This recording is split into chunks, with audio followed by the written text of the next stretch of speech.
tani zoti Fevziu do flasim do përpiqemi që t'ju, megjithëse ne jemi përpjekur të njohim edhe këto dy pjesë të kaluara, po do t'ju njohim pak më shpejt me përgjigje më sintetike në një grup pyetjesh po them të shpejta. Do ta nisim me udhtimet, me kuriozitetin, kam përshtypjen më të madh rreth jush në këtë moment që flasim shkurt që le ta bëjmë në formë. Nise Viola. Cili ka qenë vendi i parë që keni vizituar jashtë Shqipërisë? Italia. Okej, cili është vendi i fundit që keni vizituar? Tani domethënë Kipro turke, domethënë Kipro e Veriut.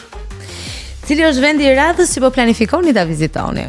Janë 3, se varet pasaj kush më është Tajvani, Tibeti, Butani, që janë në udhëtime të larta, Gibraltari në udhëtim të afërt. Mirë, cili është vendi më i pasakont që keni qenë ndonjëherë? Më i çuditshëm, mund të them vendet më të bezdisura kanë qenë Etiopia dhe Kameruni. Më të çuditshëm janë 2 vendet e izoluara. Për shembull, çudia më e madhe që kam pasur është një vend që sot konsiderohet një nga 3 vendet më të izoluara të globit dhe prej gjysmë shekulli është vend më izoluar, Eritrea. Eritrea, po. Që dikur ka qenë pjesë e Etiopisë, në mos ka qenë pjesë e Etiopisë, por ka fituar pavarësinë në 92-shin. Vendi më i bukur ai që të ka impresionuar më shumë nga të gjitha këto udhëtime dhe eksperienca? Shiko, vendi që më impresionon më shumë është vendi i fundit që kam vizituar. Gjithmonë. Pushteti i fundit nuk ka rëndësi. Kështu që i radhës do jetë më i bukur. Po do ka pjesë interesante edhe. Vendi që ju do të riktheheshit gjithmonë për një farë arsyeje ndjesie. Në listën e 154 vendeve tani duhet të shohim 154, 155, ka të paktën 1/3 e tyre që do kthehesha me shumë kënaqësi. Okej. 1/3 tjetër që do kthehesha për qejf, do të thonë okay, dhe 1/3 që s'do kthehesha. Kështu që po them në vendet, po. Tek ato vende që nuk do të riktheheshit. Vetëm një mund ta zgjidhni. Kameruni, Etiopia, vende të tjera kështu, nuk një pjesë të vendeve të Afrikës ti nuk kthehesh më. Keni vizituar gjithashtu edhe vende që kanë qenë shumë të rrezikshme? Jo, kam vizituar të gjithë vendet në luftë.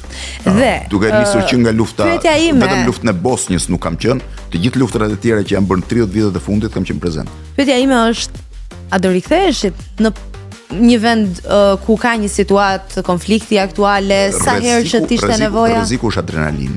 Këtë mos e ke, një njeri o e ka ose ka. Unë po vi për shembull vizita e fundit në fund të janarit ishte në Siri. Siria ishte një vend ekstremisht i rrezikshëm për momentin, me dhe me kishim masa sigurie që i shkelëm në mënyrën më ekselente sepse unë doja të shija xhamin e madhe dhe lagjen e shqiptarëve. A do të kthehesha me kënaqësinë më të madhe sa të kisha mundësinë e parë.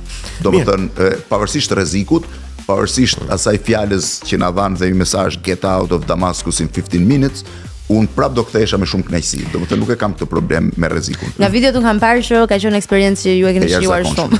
Çdo eksperiencë në vende të rrezikshme unë e kam shijuar shumë. Jam kurioz, vendi më top secret që keni vizituar, jo detyrimisht një shtet, po një lokacion do të thënë. Top secret, padyshim, është vendi ku mbahen reliket e shenjta në Jeruzalem. Okej. Hapet shumë rrallë, hapet vetëm për personalitete. Fati im ishte që isha brenda një delegacioni të rëndësishëm dhe u hapën për të parë reliket shumë të rëndësishme dhe të shenjta të Jeruzalemit. A ka një vend që ju ka bërë ta shihni jetën ndryshe dhe të reflektoni ndoshta në një pikë? Po, padyshim. Para 2 vitesh ose 3 vitesh tani se kujtoj eksakt, isha në Iguasu, në një vend ku ndahet Brazili, Argentina dhe Paraguay në tresh. Dhe ka ujvara të cilat ndahen një pjesë në pjesën argjentinase, një pjesë braziliane, një pjesë në Paraguay.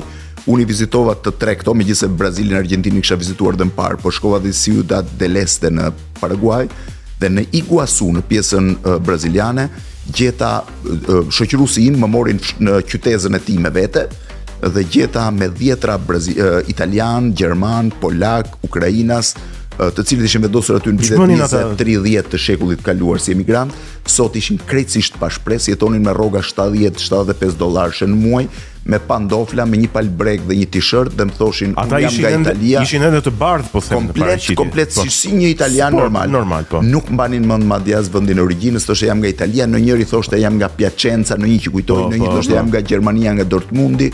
Ishin njerëz vendosur aty 100 vjet parë stërgjyshrit e tyre, si gjyshrit e tyre, të cilët e kishin humbur çdo ambicie, çdo shpresë dhe pyetja e parë që i bëra vetes ishte gjyshrit e tyre u nisën për t'u siguruar trashëgimtarëve një jetë më të mirë, po ata i çuan në një jetë fare mizerabël në raport me nëse do kishin qëndruar në vendet prej gabinit. Mirë, vendi që sipas jush ka kuzhinën më të mirë që keni shijuar më shumë.